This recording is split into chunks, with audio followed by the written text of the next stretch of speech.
तो आज हम बात करने वाले हैं एक ऐसी कंपनी के बारे में जो आपको अपने पोर्टफोलियो में ज़रूर ऐड करनी चाहिए। ये कंपनी आईटी सॉल्यूशंस प्रोवाइड करती है, सॉफ्टवेयर से रिलेटेड है और इस कंपनी का काम मेनली इलेक्ट्रिक आने वाले टाइम में इलेक्ट्रिक व्हीकल्स में होने वाला है।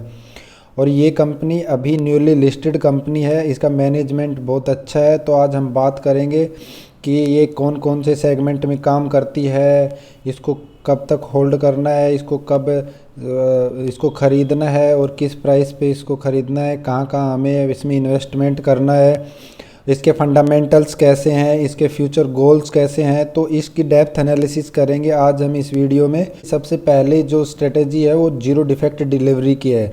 मीन्स जो भी अपने कस्टमर्स को या जो भी इसके बड़े कस्टमर्स हैं उनको ये विदाउट एनी डिफेक्ट, कोई भी इसका प्रोडक्ट डिफेक्टिव ना हो, उस हिसाब से इसकी इन्होंने अपना गोल सेट किया हुआ है। और ये एक बहुत बड़ा अचीवमेंट होता है क्योंकि जो भी कंपनियां होती है उनमें डिफेक्ट को मिनिमाइज़ करने के लिए बहुत सारे मॉडल्स यूज़ किए जाते हैं और जीरो डिफेक्ट के अप्रोच अचीव करना एक वो अपने आप में बहुत बड़ी अचीवमेंट होती है।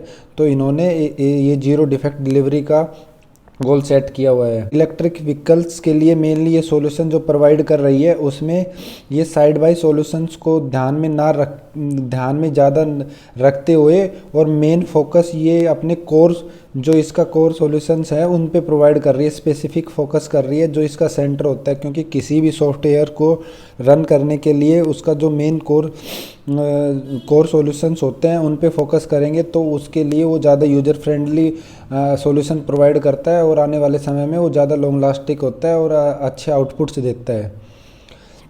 और इन्होंने इनके वर्क को देखते हुए इन्होंने अपने आप को जो एवरेस्ट ग्रुप्स की पीक मैट्रिक्स असेसमेंट है उसमें इनका एज ए लीडर है, मतलब अपने आप को एक बहुत ही ऊंचे मुकाम पे सेट किया हुआ है इन्होंने। और ये जो ग्रुप असेसमेंट होता है इसमें कुछ होते हैं जैसे कि आप यहाँ देख पा रहे होंगे इनके परफॉर्मेंस, यहाँ पे इनके परफॉर्मेंस, एक्सपीरियंस, एबिलिटी और नॉलेज के बेस पे ये इस मैट्रिक्स को में इनको रैंकिंग मिलती है। डी स्पेस और माइक्रोसॉफ्ट के साथ मिलके और एक होमोजेटिकल सॉल्यूशंस ऑटोमेटिक व्हीकल्स के लिए बनाने के लिए एक टाई अप किया हुआ है। जो कि आप जानते होंगे माइक्रोसॉफ्ट कंपनी अपने आप में एक बहुत अच्छी कंपनी है और उसके साथ अगर टाई अप करके कोई भी कंपनी अगर काम करती है तो उसके फ्यूचर पर्सपेक्टिव किस टाइप के होंगे। तो मेरे को पर्सनली ये जो इनका टाई अप है ये बहुत ही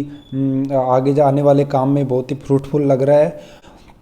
और ये अपने पार्टनर्स के साथ मिलके और बहुत सारे अलग अलग सेक्टर्स में काम कर रही है और ये इस प्रकार की टेक्नोलॉजी पे भी काम कर रही है। यहाँ पे देख पा रहे होंगे कि ये ऑटोमेटिक अब इस पाथ को डिटेक्ट कर ले और इसके पाथ फाइंडर जो होता है वो एक प्रकार का अलग प्रकार की टेक्नोलॉजी होती है, तो वो सब भी प्रोवाइड करती है ये। और ये इसके डिफरेंट सेगमेंट्स हैं। जैसे सबसे पहले एडीएस होता है, ऑटोमेटिक ड्राइविंग व्हीकल्स होते हैं जिसमें ड्राइवर्स ना होके ऑटोमेशन पे काम करता है।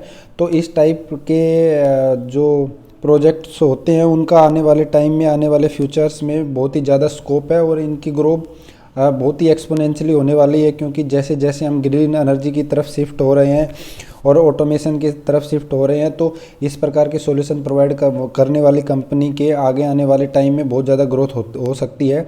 दूसरा, ये इलेक्ट्रिक और कन्वेंशनल्स जो पावर प्रोवाइड करती है, क्योंकि जो भी इलेक्ट्रिक्स व्हीकल्स होंगे उनको जल्दी से हमें इस प्रकार का सिस्टम बनाना होगा कि उसकी जो चार्जिंग है वो बहुत ही जल्दी से हो और बहुत एफिशिएंटली विदाउट एनी फेल्स हो।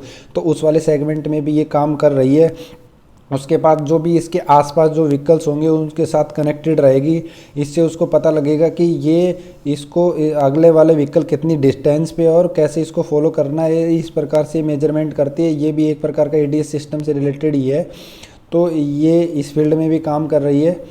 उसके बाद ये व्हीकल डायग्नोसिस का काम करती है, सॉफ्टवेयर को हार्डवेयर के साथ कनेक्ट करके और उसके अंदर बग्स फाइंड आउट करना और उसका सॉल्यूशन सॉफ्टवेयर की हेल्प से प्रोवाइड करना। जैसे आप देख रहे हैं उसको बोलते हैं व्हीकल डायग्नोसिस। तो उसको ठीक करने के फील्ड में भी ये ऐसे सॉफ्टवेयर डेवलप कर रही है कि ये ज़्यादा टाइम टेकिंग ना हो और जल्दी से प्रॉब्लम्स का सॉल्यूशन प्रोवाइड करे। और उसके बाद ये ऑटोसार में भी काम कर रही है। ये एक प्रकार का आर्किटेक्चर है, यहाँ पे आप देख पा रहे होगे, ऑटोमेटिक ओपन सिस्टम आर्किटेक्चर को ऑटोसार बोलते हैं। जो जो सिस्टम के हार्डवेयर और जो सिस्टम का सॉफ्टवेयर है उसमें एक प्रकार का कॉम्बिनेशन बैठाने के लिए ये आर्किटेक्चर होता है। अगर जितना अच्छा हार्डवेयर सॉफ्टवेयर के साथ कनेक्टेड होगा उतना ही वो आर्किटेक्चर अच्छा होगा, उसकी वर्किंग अच्छी होगी, इसकी एफिशिएंसी अच्छी होगी। तो ये कुछ टर्म्स हैं, ये शायद आपको समझ में ना आ पाए, तो अगर मैं लेमैन की भाषा में समझाऊं तो ये आने वाले समय में हमें सॉफ्टवेयर को, आप ये समझ सकते हो कि हम अपनी कार का कहाँ प्रॉब्लम है वो अपने फ़ोन से भी देख पाएंगे कि किस प्रकार से कहाँ प्रॉब्लम है, और जहाँ तक हो सकता है उसको सॉफ्टवेयर से ये ठीक करने की कोशिश करेंगे। उसके बाद इसने बहुत सारी जगहों पे बहुत सारे एक्सीलेंस अवार्ड जीते हैं कि इस कंपनी की 13 डिफरेंट लोकेशंस पे ये देख पा रहे होंगे, 13 डिफरेंट कंट्रीज में है और 25 लोकेशंस पे ये काम करती है। और ये उस जगह पे काम, उन सभी जगहों पे काम करती है जहाँ पे जो मोबिलिटी इकोसिस्टम है वो ट्रांसफॉर्म हो रहा है। मीन्स अभी हमारे कन्वेंशनल फ्यूल को छोड़ के जैसे जैसे हम इलेक्ट्रिक साइड बढ़ रहे हैं और ऑटोमेशन की साइड बढ़ रहे हैं, तो ये इस टाइप की कंट्रीज़ में अपना हर जगह इस कंट्रीज़ की अपने ऑफिसेज हैं और वहाँ पे वो वर्क कर रही है। इसके यूरोप में आप देख सकते हो, मुनीच जर्मनी में इसका हेड ऑफिस है और यूएस में इसका एक हेड ऑफिस यूएस में भी है। उसके बाद जापान, थाईलैंड में भी इसके अलग अलग ऑफिस है और उसके अलावा भी बहुत सारे कंट्रीज में इसके अलग अलग ऑफिस है। और ये एक इसके अलग अलग गोल्स हैं कि इनको focus on automation and mobility पे फोकस करना है, वर्ल्ड वाइड अपने आप को प्रिंट मीन्स अपनी जो पहचान है वो वर्ल्ड वाइड में छोड़नी है और इस प्रकार की लीडिंग कंपनी बननी है। और जैसे कि टेक्नोलॉजी के मामले में जर्मनी, अमेरिका ये सब काफ़ी आगे होते हैं, बट उन सबको कॉम्पीट करके ये अपना वर्ल्ड वाइड में अपनी जगह बनाना चाहती है। और ये आप पढ़ सकते हो इसकी ये और दो भी स्ट्रेटजी हैं जो ये जिस पे काम करना चाहती है। और ये इस वाले पेज पे आप देखिए ये 51 पेटेंट्स। तो मैं आपको बता दूं, पेटेंट्स अगर जिस कंपनी के पास जितने ज़्यादा पेटेंट्स होते हैं मीन्स वो कंपनी उतना ज़्यादा रेवेन्यू जनरेट कर सकती है। पेटेंट मेनली होता है कि कोई भी नई खोज जो आप करते हो उसका अधिकार आपके पास 20 साल तक होता है कि उस चीज़ का प्रयोग मार्केट में आप ही कर सकते हो। अगर कोई दूसरा बंदा अब उस पेटेंट का प्रयोग करता है तो आपकी अनुमति लेनी होगी। अगर वो आपकी अनुमति नहीं लेता है तो आप उसके against case, infringement case file कर सकते हो। उसके रिटर्न में उसे आपको कुछ रुपए देने पड़ेंगे। उससे होता है जिस कंपनी के पास जितने ज़्यादा पेटेंट्स वो कंपनी उतनी ज़्यादा रेवेन्यू जनरेट करने के लिए काबिल होती है। तो ये वाला सेगमेंट आप देख सकते हो कि किसी एक सिंगल कंपनी के पास 51 पेटेंट्स होना ये अपने आप में एक बहुत बड़ी बात होती है। और यहाँ पे आप देख सकते हो कि 25 इसके पास इनोवेशन अवार्ड्स है। तो मुझे लगता है कि आने वाले समय में ये बहुत अच्छा ग्रो करेगी, बहुत अच्छा ग्रो करने वाली है जिस प्रकार की टेक्नोलॉजी एडवांसमेंट हो रही है उसके हिसाब से। अब हमने अभी तक जो देखा था वो इसके फ्यूचर पर्सपेक्टिव्स किस टाइप से काम करती है। अब हम देखने वाले हैं इसके फंडामेंटल्स, इसकी कुछ स्टैटिस्टिक्स की कितनी इसकी मार्केट कैप है, कितना इसका प्राइस टू अर्निंग रेशियो है, क्या हमें ख़रीदना चाहिए क्या नहीं ख़रीदना चाहिए। तो यहाँ पे आप देख पा रहे होंगे कि इसका प्राइस टू अर्निंग रेशियो तो ज़्यादा एक्सपेंसिव नहीं है, बट इसका आरओसी और आरओई है वो 20% से कम है। तो ये एक आप नेगेटिव पॉइंट मान सकते हैं। 2018 में 24 करोड़ था और धीरे धीरे बढ़ के यहाँ तक ये इंक्रीज हुआ, फिर डिक्रीज हुआ। ये इस ड्यूरेशन में कोविड के कारण डिक्रीज हुआ था, बट उसके बाद देखिए फिर वापस इसका इंक्रीज होने लगा और लास्ट सितंबर में इसका जो क्वार्टर में इसमें 65 करोड़ का जंप देखने को मिला है। एक साल भी हार्डली इसको हुआ होगा और इसने अपने शेयर होल्डर्स को 326 टाइम मीन्स अप्रोक्स 4 टाइम से भी ज़्यादा 326% सॉरी, तो मीन्स इसने अपने शेयर होल्डर्स को 4 गुना से भी ज़्यादा रुपए बना के दे दिया है। प्रमोटर्स की जो शेयर होल्डिंग पैटर्न्स है वो ज़्यादा चेंज नहीं हो रही है, बट यहाँ पे आप देख पा रहे होंगे कि FII कंटिन्यूसली इसमें बिकवाली कर रही है। तो ये आप एक हल्का सा नेगेटिव पॉइंट मान सकते हैं, ट्रिम कर रही है। बट दूसरी साइड अगर हम देखें तो DII इसमें कंटिन्यूसली इंक्रीज कर रहे हैं, तो ये एक पॉजिटिव पॉइंट मान सकते हैं, ये एक नेगेटिव पॉइंट मान सकते हैं। इसका प्रमोटर्स के पास इसकी share holdings on and average है, ना ज़्यादा है ना कम है। और दूसरी साइड देखी जाए तो पब्लिक अपना स्टेक इसमें इंक्रीज करती जा रही है। से कंपनी लिस्टेड हुई थी तब से इसने स्टार्टिंग के कुछ 4-5 महीनों में इसने कुछ ज़्यादा रिटर्न नहीं दिए, बट आप यहाँ देख पा रहे होंगे कि अप्रैल के बाद इस कंपनी ने एकदम से एक्सपोनेंशियली ग्रोथ इसमें आपको देखने को मिली है।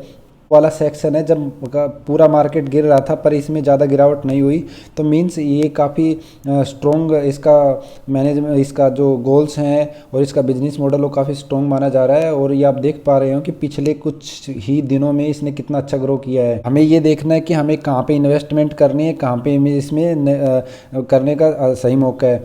तो ये देखिए, अगर यहाँ पे इस कंपनी के लिए ये इसका सपोर्ट हो जाएगा, और क्योंकि 450 पे इसका एक सपोर्ट है, उसके बाद इसका एक दूसरा सपोर्ट है 450 पे। अगर ये यहाँ से नीचे आता है तो इसका यहाँ पे आप देख पाएंगे कि एक 525 पे इसका सपोर्ट है और एक 450 पे इसका सपोर्ट है। तो मुझे लगता है कि अगर आपने इस कंपनी में बिल्कुल भी इन्वेस्टमेंट नहीं किया है तो आप अपने पोर्टफोलियो का 2 से 3% यहाँ पे इन्वेस्टमेंट कर सकते हो, क्योंकि अभी भी ये काफ़ी, क्योंकि लॉन्ग टर्म इन्वेस्टर्स के लिए ज़्यादा डरने वाली बात होती नहीं है कि ये कंपनी आने वाले टाइम में हमें ग्रो करना ही है, इसका जिस प्रकार का बिजनेस मॉडल है। बट अगर कुछ टाइम के लिए अगर वेट करते हो और आपको अगर ये इस लेवल पे पहुंचती है 525 पे, तो इस लेवल पे भी आप इसकी कुछ क्वांटिटी बाय कर सकते हो। अगर ये इस सपोर्ट को अगर ब्रेक करती है और नीचे जाती है तो उसके बाद आप इस लेवल पे 450 पे भी इसकी कुछ क्वांटिटी बाय कर सकते हो। और मुझे नहीं लगता कि अच्छी कंपनी इतनी ज़्यादा डाउनफॉल में जाएंगी, तो ये कंपनी आपको 450 के नीचे शायद ही देखने को मिलेगी। तो इस प्रकार की कंपनी में हमें स्ट्रेटेजी ये अपनानी चाहिए कि हमें इसमें बाय ऑन डिप करना चाहिए, क्योंकि अगर हमें यहाँ पे भी अगर कोई इन्वेस्टिंग अपॉर्चुनिटी मिस करते हैं तो मे बी आगे आने वाले टाइम में भी ये शेयर ऊपर जा सकता है। तो एटलीस्ट हमें इसमें कुछ अमाउंट इन्वेस्ट कर देना चाहिए, ताकि हमें ये सब बाद में पछतावा ना हो कि हमने इस प्रकार की कंपनी हमें पहले पता थी और हमने इसमें इन्वेस्ट नहीं किया। और अगर ये डाउनफॉल होता है तो आप यहाँ पे भी इसमें इन्वेस्टमेंट कर सकते हैं, फिर यहाँ पे भी इन्वेस्टमेंट कर सकते हैं, बीच में भी कुछ इन्वेस्टमेंट कर सकते हैं, धीरे धीरे इसमें आप SIP कर सकते हैं। और आप अपना जो रिव्यू और फीडबैक है वो कमेंट सेक्शन में लिख सकते हैं। अगर आपको किसी प्रकार की कोई भी आपको लग रहा है कि मैं कोई सेक्शन अच्छे से एक्सप्लेन नहीं कर पा रहा, तो आप उसके बारे में बता सकते हैं, या आप और कुछ चीज़ जानने आपकी क्वेरी है उसके बारे में बता सकते हैं। तो दोस्तों थैंक यू, लाइक और शेयर सब्सक्राइब कर देना और ऐसे बने रहिए। जल्दी मिलते हैं अगले वीडियो में। धन्यवाद दोस्तों।